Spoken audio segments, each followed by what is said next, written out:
નમસ્કાર, સેક્યુલર ગુજરાત ન્યૂઝમાં આપનું સ્વાગત છે। સમાચારમાં વાત કરીએ તો દાહોદ નકલી એને હુકમ મામલે વધુ એક સરકારી બાબુની થઈ ધરપકડ। દાહોદ નકલી એને હુકમ મામલો મુખ્ય આરોપી શૈશવ પરીખના રિમાન્ડ દરમિયાન અનેક ચોંકાવનારા પુરાવાઓ સામે આવ્યા છે। જી હા, બિલકુલ આપને જણાવી દઉં કે નકલી હુકમ બનાવવામાં સરકારી કર્મચારીની સંડોવણી પણ સામે આવી છે। નકલી હુકમની ફરિયાદ કરનાર સરકારી કર્મચારી જ નીકળ્યો આરોપી। વિજય ડામોર જિલ્લા પંચાયતમાં મહેસૂલ વિભાગમાં ફરજ બજાવે છે, ત્યારે શૈશવ પરીખને નકલી હુકમ બનાવી આપવામાં વિજય ડામોરનો હાથ હોય તેવી માહિતી હાલ અત્યારે સપાટી પર આવી છે। દાહોદ પોલીસે સરકારી બાબુ વિજય ડામોરને ઝડપી પાડ્યો છે અને આગળની કાયદેસરની કાર્યવાહી હાથ ધરી છે।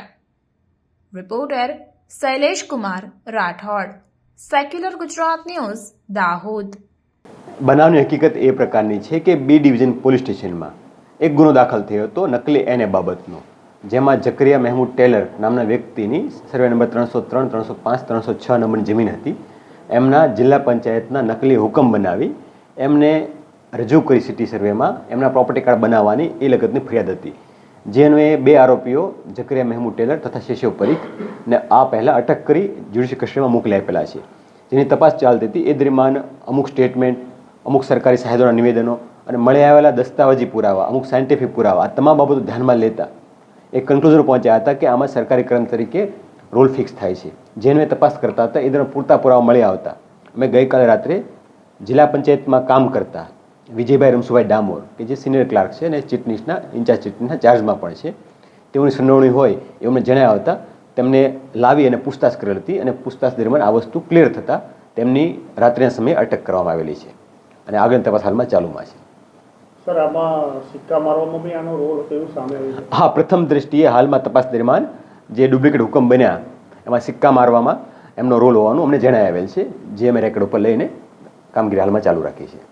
સર, આ સર્વે નંબર સિવાય બીજા કોઈ સર્વે નંબરમાં આમનું નામ ખુલ્યું હોય? નહીં, હાલમાં તો નથી ખુલ્યું, પરંતુ તપાસ ઊંડાણપૂર્વકની ચાલુ છે।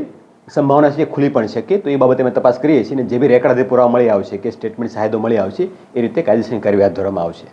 સર, સરકારી કર્મચારી દ્વારા જે કાવતરું રચવામાં આવ્યું છે તે નાણાકીય વ્યવહારને લઈને કરવામાં આવ્યું છે? એ બાબતે હાલમાં તપાસ ચાલુ છે। પૂરતા પુરાવા મળે એ બાબતે પણ જે કલમ સેક્શન ઉમેરવાની છે કોર્ટની અંદર, એ તમામ ઉમેરો બાબતે કે સરકારી કર્મચારી ઇન્વોલ્વ હોય અને પોતાની ફરજના ભાગરૂપે જે કામ કરવાનું હોય એ નહીં કરીએ અને કોઈ ગેરરીતે હાજરી હોય તો એ જે બી સેક્શન લાગુ પડી શકે તમામ સેક્શનો તપાસના કામે એડ કરવામાં આવશે। સમાચારોની અવનવી અપડેટ્સ માટે જોતા રહો સેક્યુલર ગુજરાત ન્યૂઝ।